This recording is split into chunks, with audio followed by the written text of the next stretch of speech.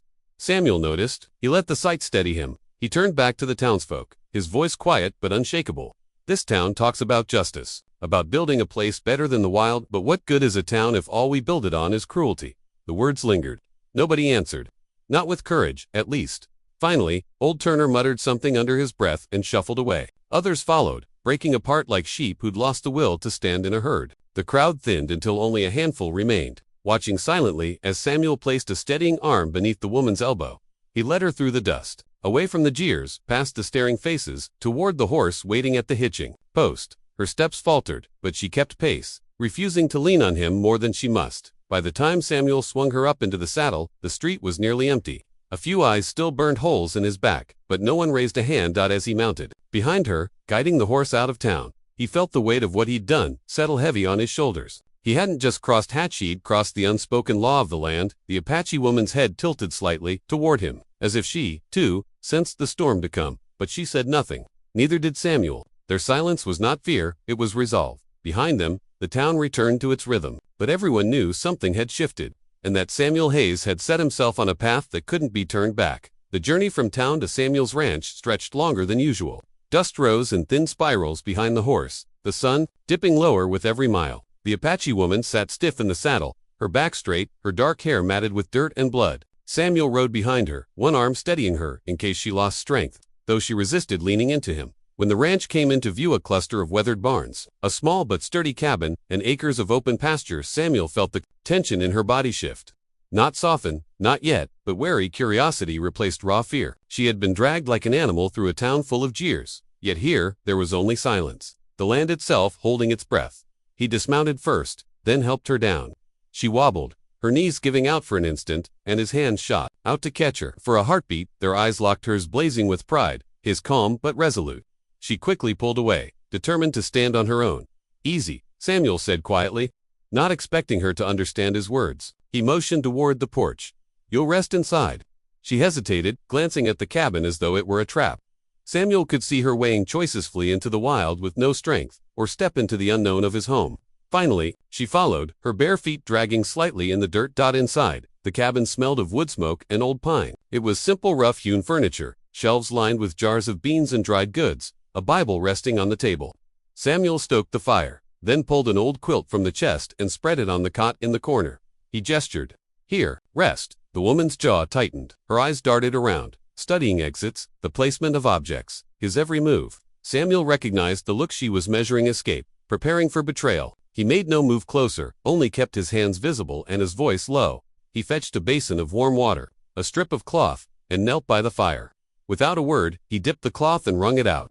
Slowly, deliberately, he offered it to her. She didn't take it at first. Then, after a long pause, she reached forward, her fingers brushing the damp fabric. Her hands trembled as she pressed it to the raw cuts on her wrists. Samuel looked away, giving her dignity. He busied himself with boiling water and slicing a piece of salt pork into a pan. The sizzle filled the room, carrying a smell that made her glance up sharply. Hunger had carved lines into her face, though she tried to hide it. When the food was ready, he placed a plate on the table and stepped back. "Eat." She didn't move. She watched him instead, her eyes narrowing. Slowly, she reached for the fork, then set it down again. With her fingers, she took the meat, bringing it cautiously to her mouth. The way she chewed, slow testing told him it had been far too long since she'd had a meal that wasn't scraps. Samuel ate his own portion without staring, keeping the silence between them calm instead of oppressive. Afterward, as the fire dimmed and shadows filled the corners of the cabin, the woman sat cross-legged on the cot, the quilt wrapped tightly around her. Her eyes tracked Samuel as he moved, as though any sudden shift might mean danger. Finally, she spoke. The words were soft, halting, thick with accent. "Why?" Samuel paused, leaning against the table. He understood the question. though it was only a single word, because no one should be treated like that. He answered simply. She studied him a long time, her expression unreadable. Then she turned away, lying down on the cot, her face half hidden in the quilt. Samuel sat in the rocking chair by the fire, staring into the flames. He knew she didn't trust him yet, maybe she never would, but something about the way her voice had softened when she asked why stayed with him. The quiet of the cabin stretched deep into the night, broken only by the crackle of firewood and the distant howl of coyotes. Samuel dozed in the chair, keeping his rifle within reach, not because he feared her but because the world outside his door had grown dangerous, for the first time in years. The cabin wasn't silent with loneliness. The presence of another wary, broken, but alive changed the air itself. Samuel didn't know what lay ahead. All he knew was that he had chosen this path, and he wouldn't turn back. Morning light spilled across the wooden floorboards of the cabin, the golden beams catching dust motes that drifted lazily in the air. Samuel stirred awake in the rocking chair, his neck stiff, his rifle still balanced against his leg. For a moment, he thought it had all been a strange dream, the confrontation in town. The woman chained to the wagon, the weight of her silence, but when he turned, there she was. The Apache woman sat upright on the cot, her back pressed against the wall. Her eyes followed him, steady and alert, as though she had been watching him all night. The quilt he'd given her was wrapped tightly around her thin frame, but her wrists, raw and swollen, peeked out from beneath the fabric. Samuel rose slowly, stretching the stiffness from his limbs. "Mornin'," he said, though he knew she likely didn't understand the words. Still, it felt right to speak them. She didn't answer, but her gaze never left him. He moved about the cabin quietly, placing the kettle over the fire and slicing a piece of bread. The smell of brewing coffee filled the air. He offered her a piece of bread, setting it on the small table between them rather than handing it directly. She waited until he stepped back before reaching for it, tearing it into small pieces as though testing it for poison. Her suspicion didn't wound him. He expected it. Trust, he knew, wasn't freely given. It had to be earned, and she had every reason to guard herself. After breakfast, Samuel fetched the basin again, this time filled with clean water and a bundle of herbs he'd learned from an old neighbor who'd once traded with tribes. He placed it by the cot and knelt, keeping his movements slow. "Let me see," he said softly, gesturing toward her wrists. Her eyes narrowed. For a long moment she hesitated, pulling the quilt tighter. Then, almost imperceptibly, she extended one arm. Samuel dipped the cloth in the water and wrung it out, dabbing carefully at the torn flesh. She flinched at the first touch, her body stiffening, but when he made no sudden moves, she allowed him to continue. He worked in silence, the only sound the faint hiss of the fire and the distant caw of a crow outside. When he finished cleaning the wounds, he spread a poultice of herbs over them and wrapped them gently in strips of linen. His hands were rough, from years of ranch work, but his touch was careful, almost reverent. She studied him the whole time, her dark eyes searching his face for signs of cruelty or deceit. But Samuel's expression remained steady, patient. "There," he said at last, tying off the bandage. "That should help." She didn't answer, but when he stepped back, she flexed her fingers experimentally. The tension in her shoulders loosened just slightly. The rest of the day passed in quiet rhythms. Samuel worked the ranch, mending a section of fence and tending to the livestock. Each time he glanced back at the cabin, he half expected her to be gone, vanished into the wilderness. Yet when he returned at midday, she was still there sitting by the fire, her quilt draped over her shoulders, her eyes following every creak of the door. He offered her stew for lunch, and this time she accepted without hesitation. Still, she ate with a warrior's guarded precision, as though ready to spring at the first sign of betrayal. That night, after Samuel had stoked the fire and settled back into the rocking chair, the woman broke the silence. "Ayanna," she said, her voice low but firm. Samuel blinked, sitting forward. "Ayanna." She touched her chest. Ayanna, understanding dawned. Her name. Samuel nodded slowly. "Ayanna," he pointed to himself. "Samuel." She repeated it softly, testing the shape of it in her mouth. "Sam. Ool." Something unspoken shifted in the room then. The wall of silence between them cracked, if only a little. A name was more than a word, it was the first bridge between strangers. Samuel leaned back, a small smile tugging at the corners of his mouth. For the first time in a long while, the cabin didn't feel like a tomb of memories. It felt alive, and though neither of them said more that night, the air was different. Healing had begun, not just of the wounds on Ayanna's wrists, but of the deeper, older scars that bound them both. For days, a rhythm settled into Samuel's ranch. He worked the fields and livestock with steady patience, returning to the cabin, where Ayanna remained, silent but watchful. She was recovering, her wounds healing beneath the linen wrappings, her strength slowly returning. Yet the silence between them still carried weight, as though both bore stories too heavy to speak. It was on the fourth evening, while the wind howled across the plains and rattled the cabin shutters, that something shifted. Samuel had set a bowl of stew on the table and sat across from her, eating his share in unhurried bites. Ayanna had grown accustomed to his quiet, his refusal to pry, his steady presence, but tonight, her eyes lingered on him longer than usual. She set down her spoon and spoke in halting English, her words edged with effort. Why, you live alone? The question hung in the air, startling Samuel more than any accusation could have. He hadn't expected her to ask anything of him, not yet. He rubbed a hand over his jaw, exhaling. My wife, he said quietly, his voice roughened by the memory. She died, long time ago. Ayanna's eyes flickered, a shadow of recognition passing through them. She waited, her silence an invitation. She was sick, Samuel continued, his gaze fixed on the fire. Doctors couldn't help. After she passed, I stayed here, just me, the land, and the work. Thought maybe that was enough. But the house stayed too quiet, empty. When he finally looked up, Ayanna was studying him not with pity, but with a kind of solemn understanding. She knew the weight of loss. Slowly, she placed her hand over her chest. My people, she said, her accent heavy but her meaning clear. Gone. Samuel leaned forward, listening. She searched for words, piecing them together carefully. White soldiers came, many horses, many guns. My father, my brothers, they fight, they die. Her voice wavered, but she pushed on.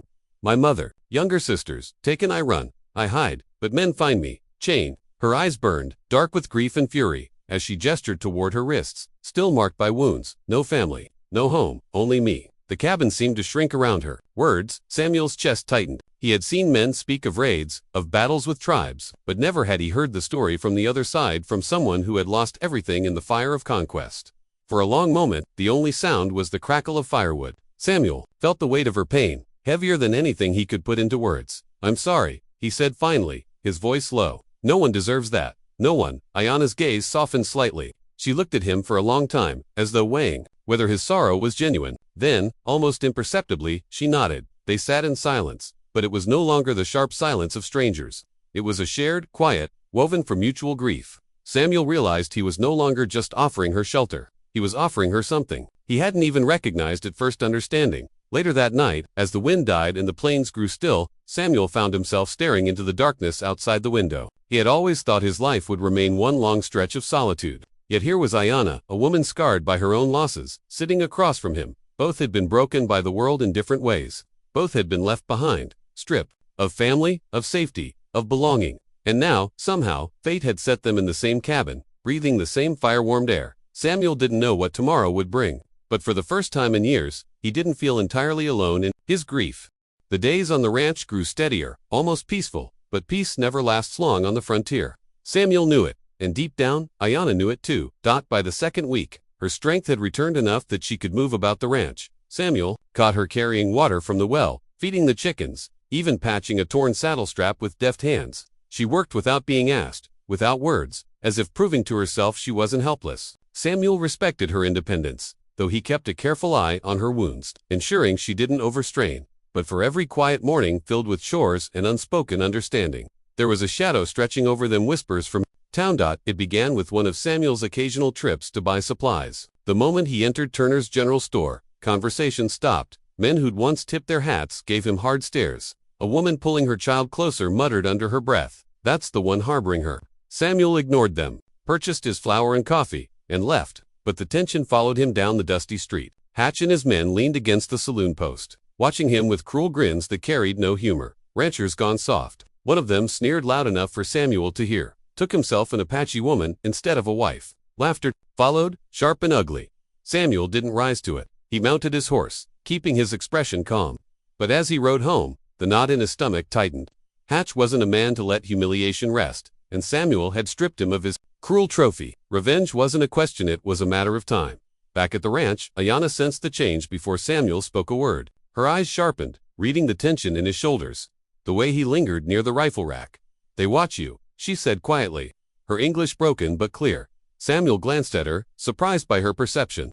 "Yes," he admitted, "they don't take kindly to what I did." Ayanna tilted her head, her expression unreadable. "You, danger." He shook his head. "We, not just me. They'll come looking. Maybe not today, maybe not tomorrow, but they will." For a moment, silence hung between them, heavy with the weight of truth. Then, to Samuel's surprise, Ayanna's chin lifted. Her voice was steady when she said, "Then we fight." The word struck him. She was not a frightened prisoner anymore. She was a warrior's daughter, raised in the shadow of battle, scarred, by loss but unwilling to bow. Samuel let out a slow breath. "I don't want trouble," he said, though even as he spoke, he knew it was a hollow wish. "But if it comes, we'll be ready." That night, Samuel moved through the cabin and barn with quiet purpose. He checked his rifles, oiled the hinges on the doors, stacked firewood close. He made sure the lanterns were filled, the horses ready to be driven off if danger came. Ayanna watched him, then joined in. She gathered kindling, sharpened a hunting knife she'd found hanging on the barn wall, and set snares around the chicken coop to ward off thieves or men. Her movements were deliberate, her posture proud. When the chores were done, they sat by the fire. Outside, the wind howled, carrying with it the smell of dust and coming rain. Samuel studied the flames, feeling the weight of responsibility pressing hard on his chest. He had chosen this path when he stepped in front of that wagon. Now it was no longer just his burden, it was hers too. He glanced at Ayanna. She sat with her back straight, her face lit by the firelight. She wasn't afraid, or if she was, she buried it deep. In that moment, Samuel realized they were no longer strangers bound by circumstance. They were allies bound by survival. Somewhere in the darkness beyond the plains, he knew Hatch and his men were waiting, sharpening their own knives, planning their own return. The shadows were gathering, and soon, the storm would break. The storm Samuel had feared didn't come all at once. It built slowly, like thunder rolling across the horizon, ominous, unavoidable. Word reached him through a neighbor that Hatch and his men had been seen riding the outskirts of town, asking questions about the ranch. Others whispered that Samuel was keeping a savage woman, and though a few quietly admired his courage, most saw him as reckless, even dangerous.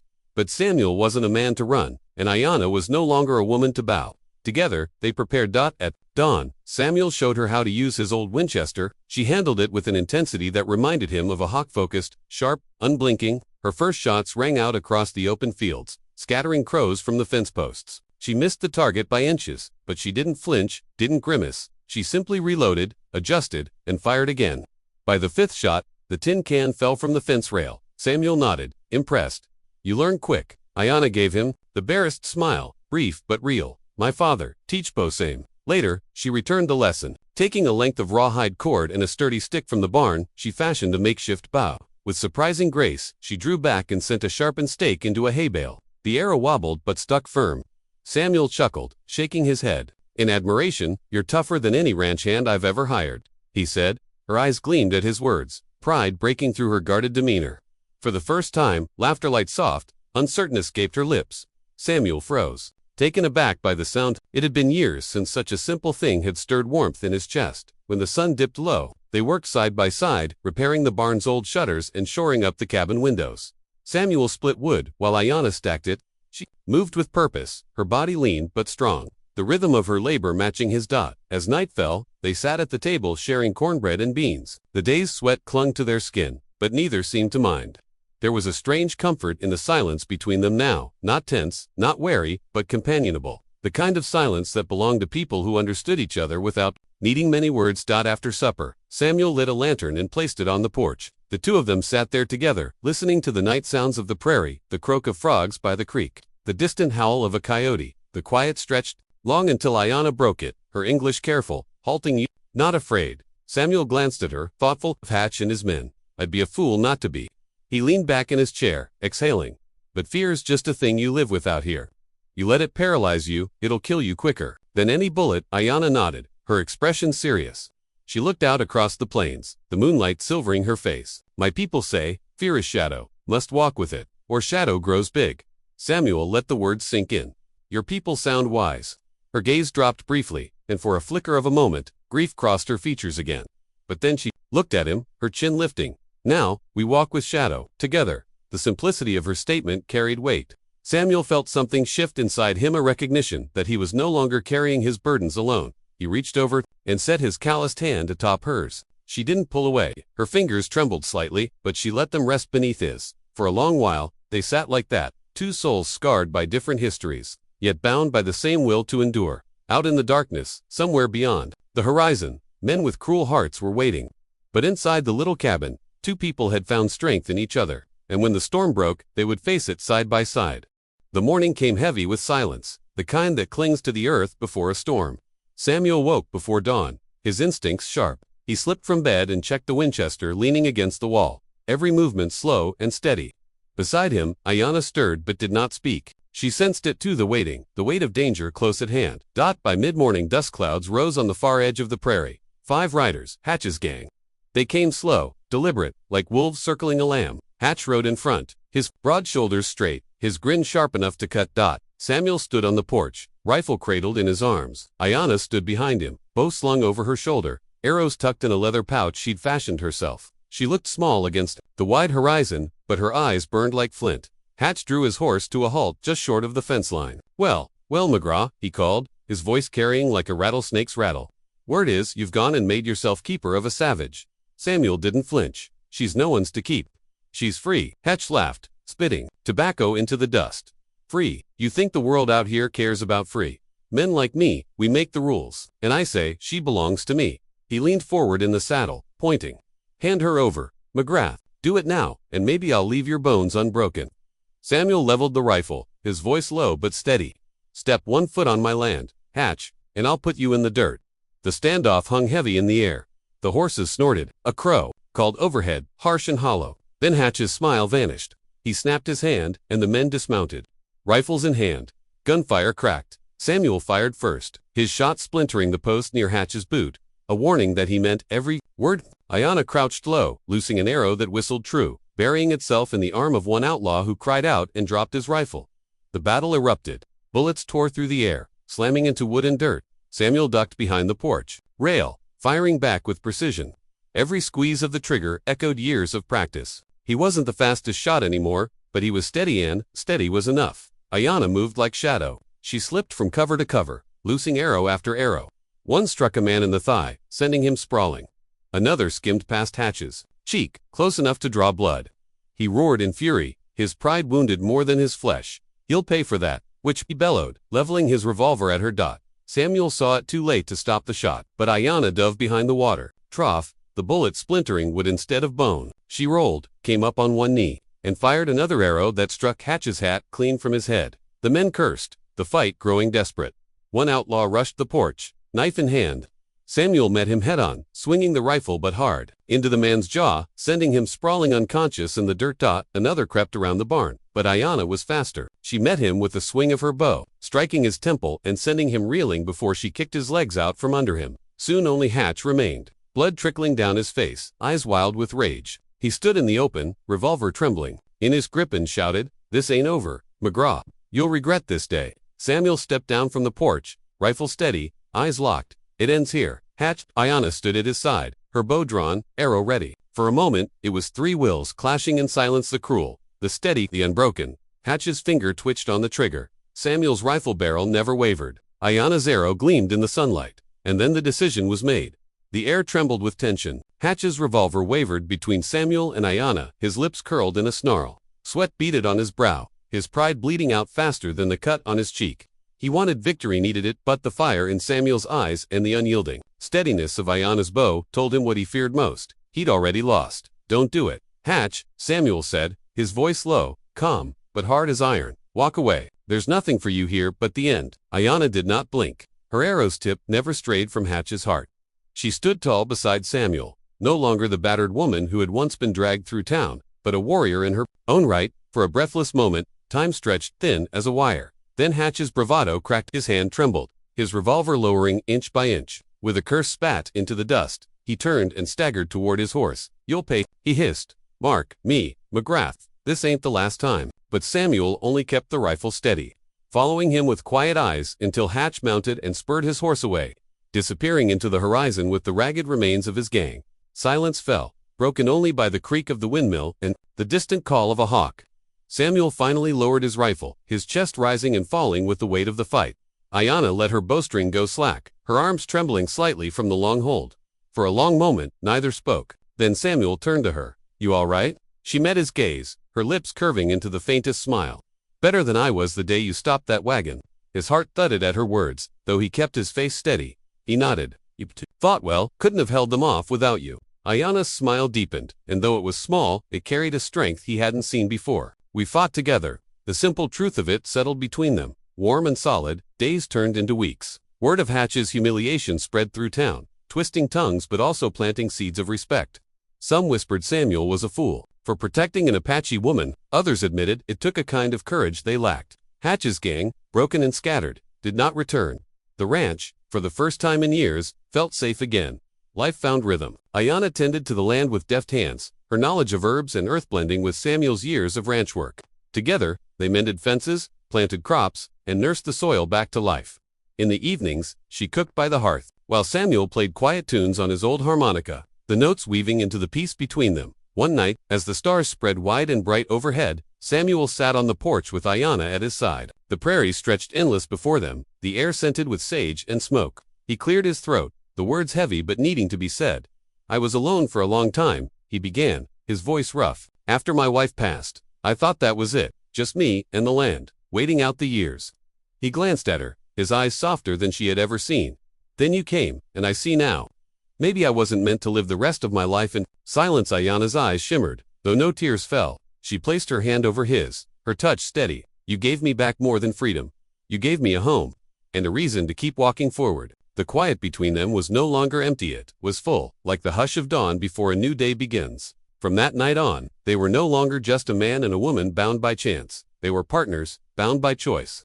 The ranch grew stronger under their shared care, and so did their hearts. Neighbors who once whispered began to see the truth that love and loyalty could rise from even the harshest soil, and when the wind carried whispers of danger, when old ghosts threatened to return, Samuel and Ayanna stood ready, side by side, for, in the wide, untamed West, two broken souls had found each other, and in that finding, they discovered something rarer than gold, a new beginning.